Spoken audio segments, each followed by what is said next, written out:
সংস্থার কিছু নিজস্ব রীতিনীতির মধ্যে আছে। নিজস্ব রীতিনীতির মধ্যে তারা পিওর ভেজ হিসাবে তাদেরকে প্রতিষ্ঠা করে, ফলে ডিম তারা দেবেন না বা তাদের কাছ থেকে ডিম আশা করাটা আমাদের বৃথা। তার আগের প্রশ্ন হচ্ছে এটাই, এই মিড ডে মিল এটা সরকারি প্রকল্প।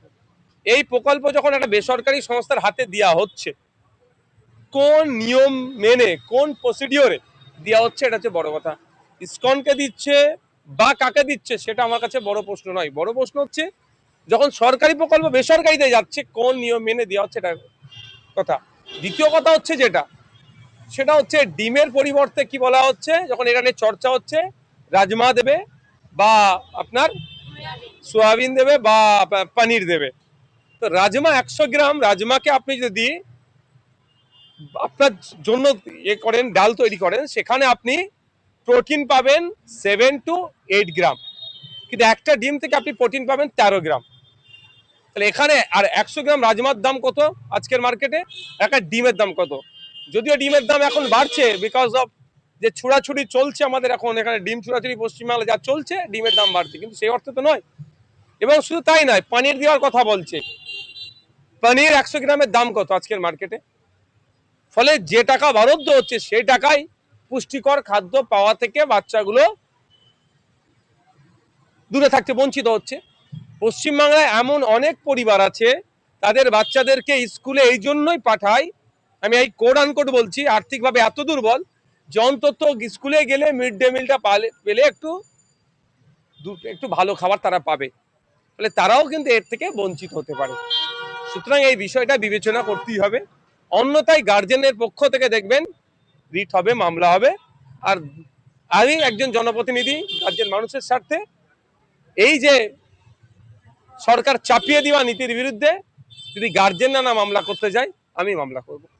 তবে একটা কথা, এটা না কেউ গুলিয়ে ফেলে নওশাদের কথাটাকে নিয়ে যে ইসকনকে দিয়েছে বলে নওশাদ সিদ্দিকীর প্রতিবাদ বা ফুরফুরাসিমকে দিতে চুপ থাকতে, ওটা ব্যাপার নয়। নিয়ম বহির্ভূত হওয়ার জন্য আমার প্রতিবাদ।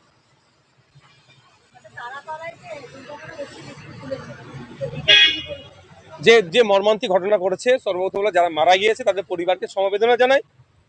যারা আঘাতপ্রাপ্ত হয়ে আছেন তারা দ্রুত তাদের সুস্থতা কামনা করি, এবং সাথে সাথে রাজ্য সরকারের কাছে আমি আবেদন করব এর বিল্ডিং প্ল্যান যেগুলো, বিল্ডিং তো না, ওটা ওই যে শেডের প্ল্যানটা খতিয়ে দেখা হোক, বৈধ ছিল কি অবৈধ ছিল, যা ছিল কার আমলে দেওয়া ছিল, কি পড়েছে, এটা দেওয়া হোক।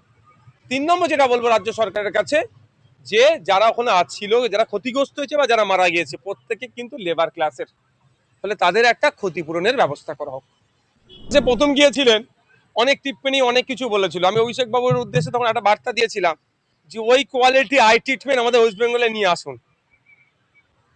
যদি তিনি আজকে ওই কোয়ালিটি আই ট্রিটমেন্ট ওয়েস্ট বেঙ্গলে করাতেন তার পিসিমণিকে দিয়ে স্বাস্থ্য দপ্তরের মাধ্যমে, তাহলে ওনাকে আবার বিদেশে যেতে লাগতো না। প্রথম কথা, ওরা উনি ফেলিয়ার হয়েছেন।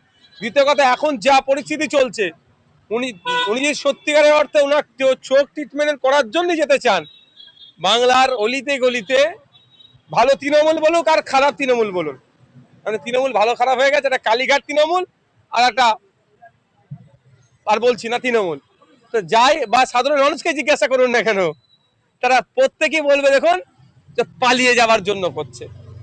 আমার তো মনে হয়, জানি না, মনে হয় কোর্ট তো করছে এটাকে ডিনাই। বিপুল ভোটে নির্বাচিত করেছে, সেখানে রাস্তাঘাট থেকে শুরু করে অনেক অনিয়ম হচ্ছে। যে পঞ্চায়েত যারা পঞ্চায়েত সমিতি, গ্রাম পঞ্চায়েত যারা দখলে রেখেছে, অন্যান্য জায়গায় তাদের বিরুদ্ধে প্রশাসন ব্যবস্থা নিচ্ছে। মুর্শিদাবাদের ক্ষেত্রে দেখছি সেখানকার প্রশাসন কোনো হেলদোল নাই। যারা অনিয়ম করে পঞ্চায়েতে চুরি করেছে, যারা তোলাবাজি করেছে, যেসব পঞ্চায়েত সমিতি, আমার নওদা এবং বেলডাঙ্গা 2 দুটো ব্লকে আমরা পঞ্চায়েত সমিতিকে অপসারণ করার জন্য, রিমুভাল করার জন্য আমরা নিয়ম মেনে মহকুমা শাসক প্রেসক্রাইবড অথরিটি তার কাছে লিখিতভাবে পঞ্চায়েত সমিতির নির্বাচিত সদস্যরা জানিয়েছে, অথচ সেখানে কোনো হোলদোল নাই। 2রা জুন মিটিং ডেকেছিল, সেই মিটিং পোস্টপোন করেছে প্রশাসনের অজুহাতে। এসবগুলো তো ঠিক না, না? এক এক জায়গায় এক এক রকম নিয়ম। আপনি কলকাতার আশপাশে বিনা কারণে কাউন্সিলররা, বড় চেয়ারম্যানরা, এমনকি মেয়র রিজাইন করছে, বহরমপুর পৌরসভার পৌরপিতা রিজাইন করছে, কাঁদি রিজাইন করছে, বেলডাঙ্গা রিজাইন করছে। একই জায়গায় নওদা পঞ্চায়েত সমিতি তাদের রিমুভাল করার জন্য, তাদেরকে অপসারণ করার জন্য যখন নোটিশ দেওয়া হচ্ছে লিগ্যালভাবে পেস্কাইড অথরিটির কাছে, তখন আর সেটা কার্যকরী হচ্ছে না। তাহলে ডাল মে কুছ কালা হয়, এক এক জায়গায় এক এক রকম নিয়ম, এটা তো হতে পারে না। পৌরসভার ক্ষেত্রে রিজাইন করে দিচ্ছে, অথচ চোর প্রধানরা, চোর পঞ্চায়েত সমিতির সভাপতিরা তারা গদি ছাড়তে চাইছে না, এখনও তারা অনিয়ম করে বসে আছে, এখনও তারা চুরি বাটপরির মধ্যে জড়িয়ে আছে।